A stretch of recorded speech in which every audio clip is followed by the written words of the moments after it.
અન્ય સમાચાર પર તો બનાસકાંઠામાં મોડી રાત્રે કમોસમી વરસાદ ખાબક્યો। સરહદી વિસ્તારમાં પવન સાથે માવઠું થયું હતું। થરાદ, વાવ, લાખણી સહિતના ગામોમાં મોડી રાત્રે પવન સાથે કમોસમી વરસાદ જોવા મળ્યો। ભારે ગાજવીજ, તેજ પવન સાથે માવઠું થયું। શિયાળામાં માવઠું થતા ખેડૂતોના જીવ અદ્ધર થયા હતા। પવન સાથે કમોસમી વરસાદ ખાબક્યો હતો અને વરસાદ ખાબકતા જ રાયડો, એરંડા, ઘઉં, જીરું સહિતના અન્ય પાકોને પણ નુકસાનીની ભીતિ છે।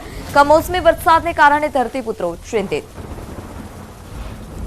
સંવાદદાતા કિશોર ફોન લાઈનથી જોડાઈ ચૂક્યા છે। કિશોર, મોડી રાત્રે જ કમોસમી વરસાદ જોવા મળી રહ્યો છે। કયા કયા વિસ્તારમાં કમોસમી વરસાદ ખાબક્યો?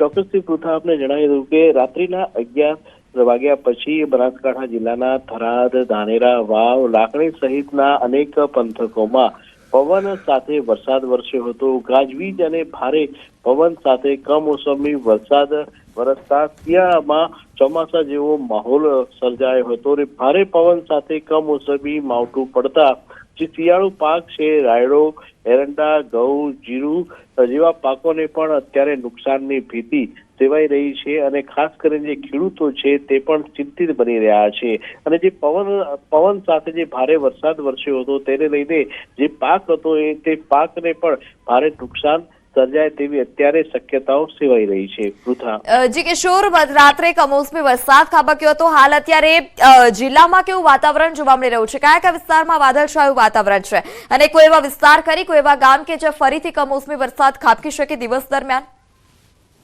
ચોક્કસથી પૃથા, જે પ્રમાણે હવામાન વિભાગે જે આગાહી આપી હતી તે પ્રમાણે બનાસકાંઠાના સરહદી પંથકોના જે વિસ્તારો છે કે ધાનેરા, થરાદ, વાવ, લાખણી, સુઈગામ ત્યાં રાત્રિ દરમિયાન જે છે તે વરસાદ ખાબક્યો હતો અને અત્યારે પણ એ વિસ્તારોની અંદર વાદળછાયું વાતાવરણ જોવા મળી રહ્યું છે અને જો ફરી વરસાદ વરસે તો ખેડૂતોને મુશ્કેલીનો સામનો કરવો પડી શકે છે।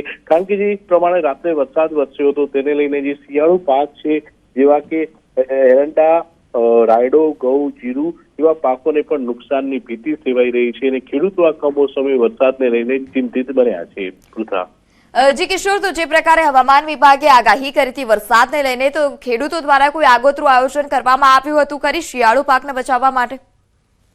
ચોક્કસથી પૃથા, જે પ્રમાણે હવામાન વિભાગે આગાહી કરી હતી પરંતુ ખેડૂતો નો જે પાક છે તે પાક એ ખુલ્લા આકાશ નીચે હોય છે અને તેને લઈને કોઈ અત્યારે ખેડૂતો દ્વારા તો કોઈ પગલાં લેવામાં નતા આવ્યા પરંતુ જે જર્સી હોય છે કે જે પાક તૈયાર હતો તે પાકને બચાવવા માટે ખેડૂતો દ્વારા તે પાક પર જે છે તે તમામ પ્રકારનો પાકને બચાવવાના પ્રયત્નો કરવામાં આવ્યા। તે ઉપરાંત જે માર્કેટ યાર્ડો હોય છે તે માર્કેટ યાર્ડોમાં પણ જે પાક હતો તે પાકને સુરક્ષિત જગ્યાએ રાખવામાં આવ્યો હતો પરંતુ જે પાક જે ખેતરમાં ઉગેલો છે તે પાકને અત્યારે નુકસાનની ભીતિ સેવાઈ રહી છે। જી કિશોર, સમગ્ર માહિતી બદલ આભાર।